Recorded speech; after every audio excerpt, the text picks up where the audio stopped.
a lot of Russian Jews, Ukrainian Jews, or whatever, other country that like they can speak Russian as well, and they would be considered sort of like a Russian Ukrainian Jew. We, my whole life, we had Christmas decorations and a Christmas tree.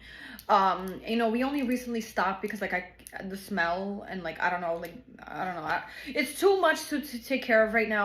One day I will do decorations again, but I was not one of those. There's actually a lot of Jews who like they're not even religious at all, but they don't have anything Christmas, and to them it's like weird to have a Christmas anything, but a lot of the Russian Jews, especially, we always had Christmas decorations, always had, like, to us it was like New Year's decorations, right? And like my fully Jewish father, he never had anything of a like la la la la la, I don't want to hear about Santa Claus. Like he was like, oh, like Santa Claus is gonna come home, like, he, when I was a child, you know what I mean, like we it was normal for us to have Christmas basically in our home. And like also the fact, like I said, I was baptized. My grandma's Christian Catholic, and my mother, yeah, and my mother is like half Jewish, whatever. So anyway, the thing about the Holocaust, red pill, how are y'all doing? Are y'all good? See, this is the thing about the red pill that really pisses me off. Let's jump right into it. That's why I know the red pill people, a lot of them are either like robots, holograms, very huge, scary Satanist federal agent in the army who are not citizens. I don't know, like, this is the thing, like, a lot of people who are red pill people fans, like, fans of people who are red pill, like, it doesn't, like, the thing is, I don't, like, okay, if you agree with what they're saying, it's one thing, but the messenger does matter. Y'all do know that, right? It's one thing if, like, let's just talk about very quickly, I'm not going to talk about misogyny here because this is about, like, Hitler and Holocaust, but it's one thing if a man who is just, maybe a few girls were nasty to him and left him in relationships, and now I don't know what happened, but it's just a man who, like, is angered by a few, like, female relationships that he had, and even, like, the way the woman treated him, that even, like, a feminist would agree that he's right to, like, feel hurt by those women, right? And now he's like, oh, blah blah blah, and says all the misogynistic things, but he's not a federal. He's just gonna, have a job. Maybe he's gonna be wealthy and really make like $3 million a year after taxes, and he's gonna invest, like, maybe it's like a regular, like, man. But the red pill are federal agents, so what are you all doing, like, celebrating with them? That's my question. Like, all the red pill people, or who would agree with them, right? Sometimes you're like, oh, you're a woman, how do you agree? Women can be Satanists too. I don't know what planet you're on, but hello, welcome to reality. Oh, but anyways, just very quickly, no, I want to add this too. There's no such thing as misogyny. It's Satanism, where women have no rights. It's a satanic society, and men didn't take away, citizen men didn't take away women's rights. Women, men, aliens, army, weapon, technology, hologram, time travel, yes, exist. Aliens, yes, exist. Dimension bending and all of that. That's what took away women's rights. And also, like, evil aliens that, like, can shapeshift, and laboratories and all of that. Like, that's what took away women's rights. That's how they could be enforced. And any men are like, well, if we all came together to cover your rights. Yeah, the Lord doesn't program men to think like that. Okay, but anyways, let's talk about the Holocaust. I'm sorry. Hitler ate shit. I mean, the Russian Jews who celebrate Christmas, the Marilyn Monroes, like the woman who all...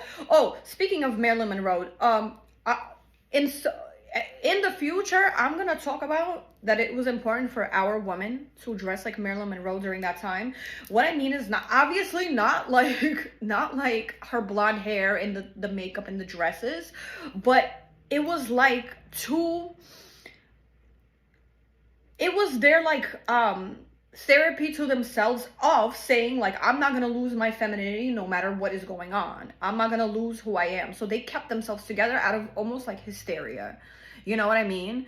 It was almost out of hysteria they kept themselves. So that's why, like, in our culture, right? You could be the most, like, you could have a cold where like you would literally need aliens to come get you and teleport you. You can't walk. Your mother will be like, excuse me, why do you look like shit going to the doctor? You could be like, I'm sick. No, they don't care if you're sick. You're gonna come in looking like Marilyn Monroe at the doctor. And I don't even mean the outfit. I mean like you're gonna wear like a silk button down. You're gonna wear some type of nice bag. Your nails are gonna be done. I don't care if you're harking and coughing. Like you're gonna look good at the doctor even if you're sick. We don't care. You know what I mean? That's where that tradition came from. That's why we're very strict. Like, you know, you want to know what's funny? That's why a lot of Europeans are that way. Like my friend, her mom, they are European. I'm not gonna talk much about them, but one time she was in the camera and her nails were not done, and her mom like pushed her hand away like that. You know, that's where all of that like came from.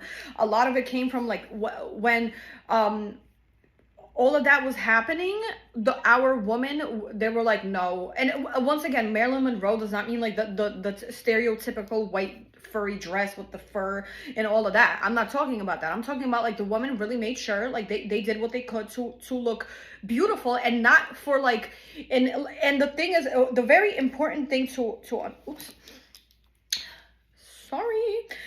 the very important thing to understand, that this wasn't for like, okay, you know how during the like wars, you're like, how do you have time to think of being beautiful? But that's the point, because they had to take care of households. Some husbands were leaving and dying during war. They lost some family members during war, and when you don't take, sometimes that's the last straw. Like when you don't look good, and like I said, it's more mental than physical, right? Like for example, in 2020, when I was I'm gonna talk about it later on, maybe, I don't know if I can even explain to y'all what happened to me during 2020. Y'all had COVID, I had God knows what.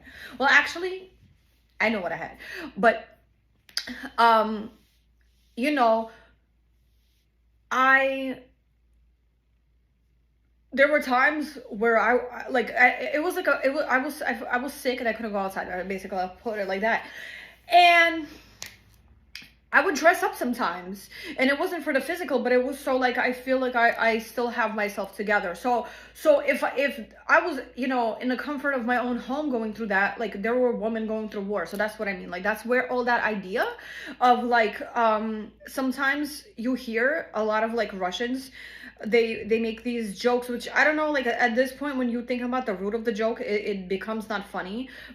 But a lot of us, like especially Russian speaking and who have some type of Jews or Holocaust survivors in our family, you know, or just even World War I and II survivors, the woman, like it's cultural that like you could be sick, but you're gonna dress like you're gonna wear like a nice button down, or you're gonna wear a nice, not hoochie, but like a professional dress to the doctor. Like you better look like you're going to an interview to the doctor. I don't know what you're talking about. I don't care how sick you are, you know. But yeah, I'm gonna make another video because I kind of like rambled on, but that one is good. The next one is gonna be more serious, and it's gonna be to the red pill. So hang on.